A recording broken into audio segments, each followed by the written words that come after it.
UP के बांदा में जन्मी भारत की शहजादी खान का यूएई के अबू धाबी में अंत हो गया है। कुछ दिन पहले उसे अबू धाबी की जेल में फांसी की सजा दी गई और अब वहीं दफना दिया गया। बिना घर वालों की मौजूदगी में शहजादी खान अबू धाबी में ही सुपुर्द खाक हो गईं। लेकिन क्या आप जानते हैं कि यूएई में भारतीय शहजादी को मौत की सजा कैसे सुनाई गई?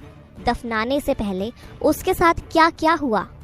जानकारी के मुताबिक शहजादी की आंख में पहले काली पट्टी बांधी गई, उसके बाद एक खास किस्म का कपड़ा उसे पहनाया गया, फिर एक पोल से सटाकर बांध दिया गया। शहजादी के दोनों हाथ पीछे की तरफ पोल से बांधे गए, फिर दिल के ठीक ऊपर एक कपड़े का टुकड़ा लगाया गया ताकि गोली मारने वाला आसानी से निशाना लगा सके, और इसके बाद शहजादी की छाती पर सीधा गोली मार दी गई। दरअसल यूएई में सजाए मौत देने का यही तरीका है।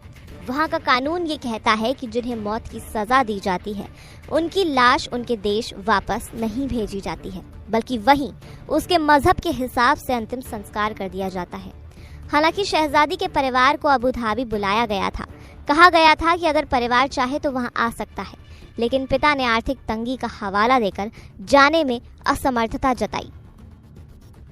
बता दें कि शहजादी को अबू धाबी के अल बाथवा जेल में 15 फरवरी की सुबह ठीक 5:30 बजे सजाए मौत दी गई थी, लेकिन उसे दफनाया गया 20 दिन बाद 5 मार्च को।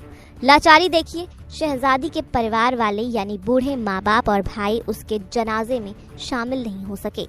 वहीं 6 मार्च यानी गुरुवार को हुए सुपुर्द खाक की तस्वीरें उनके परिजनों को भेजी गईं। अब सवाल ये है कि भारतीय नागरिक शहजादी खान को विदेश में फांसी क्यों दी गई?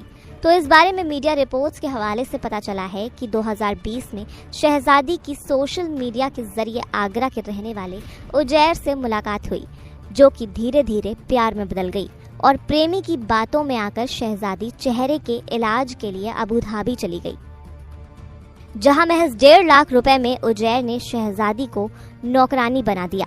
उजैर ने शहजादी को अबू धाबी में अपनी फूफी के घर भेज दिया था, जिसने शहजादी से जबरन कबूल करवाया कि उसने उनके बच्चे को गला घोट कर मारा है। इसी मामले में वहां की अदालत ने उसे दोषी माना और मौत की सजा सुना दी।